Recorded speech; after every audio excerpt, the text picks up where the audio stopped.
السلام ورحمة الله وبركاته. خميس فاطر في ايه يا عم؟ فاطر مين يا عم؟ يمكن ده تعادل كويس، تعادل يريح، تعادل في الظروف اللي انت كنت فيها، جاي من انبي 48 ساعة، فجأة لقيت نفسك بتسافر تروح كونغو. موضوع كان صعب في الظروف دي، فالتعادل كان كويس. لكن برضو لازم اتكلم في حتة ان العودة مش سهلة. مش معنى ان انت عملت تعادل على ملعب الخصم، ما انت في ماتش الاياب بقى على ملعبك هتعرف تجيب بتلاتة اربعة، مستحيل. لكن كويس كويس. اول ربع ساعة انا حسيت ان الزمالك اللي كان في انبي هو اللي كان في ماتش اوتو. دخل فيها جون عظيم من بسبب العالمي الكبير جدا شيكو بنزا، اللي عامل في تلت ساعة 8 فاولات. شوف الاحصائية دي، 8 فاولات في تلت ساعة. حد يعني يقدر يعمل كده؟ شيكو بنزا عالمي، شيكو بنزا عالمي. يعني انا في واحد صاحبي كان يعني اسمه محمد هاني، قال لي ايه؟ قال لي عارف ماتش الاهلي في السوبر، او ده مقارنه بالماتش ده هو احسن ماتش ليه. يعني الماتش بتاع الاهلي ده احسن ماتش. شوف بقى، قارنه بقى باللي عمله النهارده. عشان انا كان في اوقات ما عرفتش اتفرج على الماتش، فقال لي تعابير معبر جدا عن اللي هو عمل شيكابالا. بما ان الماتش ده المصري اتعادل، بيراميدز اتعادل، والاهلي انا متوقع الصراحه ان هو يتعادل. فانت عندك بقى فرق مصريه كلها اتعادلت.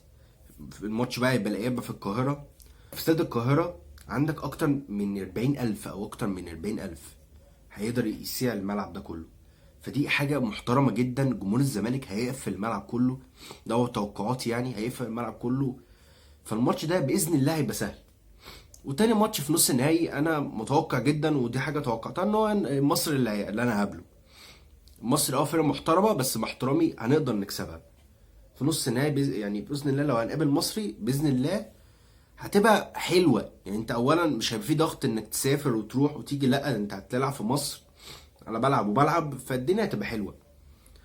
بس الماتش، انا بعد الطوليه بتاعت احمد ربيع اللي انا اصلا ما توقعتهاش منه بس كانت كويسه جدا، بعد البيانيه دي لقيت الزمالك بيلعب، وده كان بسبب احمد فتوح.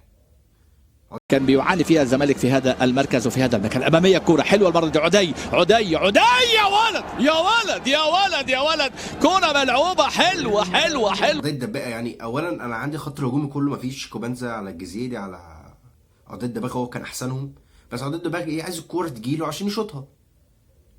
جات له بينيه حلوه قوي حلوه قوي من احمد ربيع، جات لعضية الدباغ، عضية الدباغ حطها تك جون مهاجم. وانا كنت انا اصلا من التلت الهجومي ده كله انا كنت نفسي العب هو عضية الدباغ يلعب اساسي.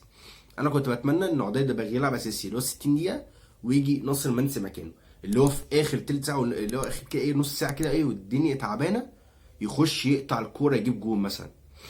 ده اللي كنت انا بتمنى بيه. المهم يعني بعد ده لقيت الزمالك بيلعب عن طريق احمد فتوح. الكوره الزمالك بدا يظهر في حاجه، بقينا بنعمل حاجه. وقدر ولطف، ما عملناش حاجه، ما عرفش يجيب جون التاني، بس قدر ولطف الحمد لله. يعني لعيبه باين عليه الارهاق، التشكيله كانت كويسه لان اللعيبه مرهقه. فانا طلعت بزيرة اللي هو بيلعب لي كل شويه 90 دقيقه، او بيلعب لي يا عم 60، يا عم بيلعب لي 70، ما هو بيلعب ماتشات دي كلها. بالتايك اللي هو وحش رحت لعب عليه ايشو، ودي حاجه محترمه جدا. ان انت لا، لو انت وحش انا مش هلعبك، ودي حاجه حلوه. ان بنتايك ابتدى يبقى وحش جدا، والحمد لله ان احمد ربيع عمل البينيه دي. يعني خلاني احس ان احمد ربيع عنده او هيبقى او عنده في برايم بتاعه، في بقى ايه بقى هيقدر نعمل كوره. لانه مشكلته ان هو عنده ان هو بطيء، لاعب بطيء جدا. وانا طبعا كنت بفتقد دونجا في الكرات البينيه او الكرات الطوليه دي، انا كنت بفتقدها جدا من دونجا. ودونجا يعني من اكتر اللعيبه اللي انا كنت زعلان ان انا خسرتها. انت عندك مين السته؟ عندك احمد ربيع بس. شحاته مش سته، شحاته عنده مشاكل اساسا في مركز سته. طبعا الارهاق ده بعد كده مش ممكن، او يعني الدنيا هتتحسن ان انت بقى يجيلك من ناس من المنتخب، فالباقي اللعيبه هتبقى مريحه، غير مثلا 5 6 لعيبه من الزمالك. اللي هيروحوا المنتخب. الدنيا هتريح، اللعيبه بقى هتسترجع قوتها تاني وهيشحنوا يلعبوا الدور التاني بقى. ممكن يلعبوا بقى يلعبوا المصري، بعديها بيراميدز، وجوله التانيه باي، بعديها تروح تلعب الاهلي. جوله حلوه، مش اللي هي فيها ضغط وتك وتتلعب بقى الاهلي وزمالك ومش عارف سيراميكا كده، فاهم؟ مش هتقعد تلعب فرقه جامده كتير، لا انت في ماتشات في النص. انا الماتشات دي هي اللي بتوقعك، لكن في يعني نوعا ما انا الدور التاني ماتشاته كويسه. لو كسبت منهم 3-4 اللي هو مثلا منهم بيراميدز او الاهلي، او كسبت الاثنين، انت خلاص كسبت الدوري. لو كسبت بيراميدز انت على حافه انك تخش دوري ابطال اوروبا، دوري ابطال افريقيا، سوري، دوري ابطال افريقيا. كويس الدور التاني انا شايف القرعه كويسه، اللعيبه هتريح. عندك ماتش الاياب، انا متوقع باذن الله ان احنا هنكسب الماتش ده طبعا. يعني محمد صبحي كارثي، اتمنى انه ما يلعبش تاني، اتمنى، ودي طلب مني انه ما يلعبش تاني، ما يلعبش، يركن بقى، ومهدي سليمان هو اللي يلعب. عايزين ترجعوا عواد، مع اني خلاص يعني عواد بقاش يعني ليه اهميه حاليا صراحه، لكن يرجع تمام. انا محتاج اللعيبه دي، محتاج عواد، محتاج احمد حمدي اللي هو راكن بقاله كتير. عايزين نعرف مشكلته، يعني يا هاجمه، يعرف ان هو عنده عمل مصيبه فهاجمه وقلنا انك ما تلعبش تاني وما اشوفكش في الزمالك تاني. ونفس الكلام على عواد، بس ليه اركنهم كل الوقت ده؟ او تطلع لي مشكله هو عمل كذا كذا، او تطلع بيان ان انت تم تغريم اللاعب ده، فانا افهم المشكله. لكن الموضوع ده ما ينفعش. وكمان انا بعد ماتش انبي سمعت ان في مطور للفريق الاول، بعيد ان انا ممكن ما اقتنعش بالكلام ده، يعني ان ما اقتنعش ان المطور ده هيخلي بيزيرا بقى احسن فينشر في الدنيا، وهيخلي شيكوبانزا بيعرف يستخدم دماغه، محمد ابراهيم يقدر يرجع يدافع بطريقه احسن، يبقى قافل الملعب. مع انه على فكره انقذنا من 5 كور، يعني هو لوحده انقذنا من 5 كور النهارده.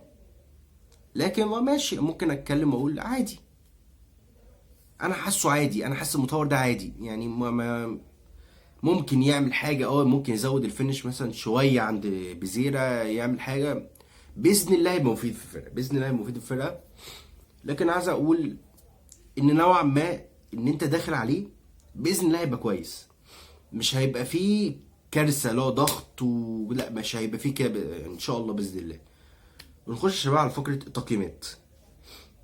محمد صبحي 0، محمد ابراهيم 8/10، محمد اسماعيل 4، حسام عبد المجيد 4، ايشو 3، احمد ربيع بالنسبه لي بالكره البينيه العظيمه دي اديله 8/10، محمد شحاته اديله 5، فتوح اديله 7، الا الجزيره اديله 0، شيكوبانزا طبعا يعني 10/10، ده العالمي، ده البابا ده.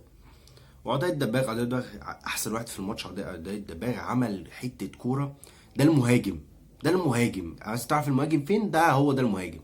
اديله 10/10 طبعا. اتمنى يا جماعه من تحدي الضغط اللي انت هتبقى فيه لازم تعديه، من كابتن معتمد جمال اللي هو بيريح دلوقتي اللعيبه عشان ترجع احسن بكتير في ماتش الاياب.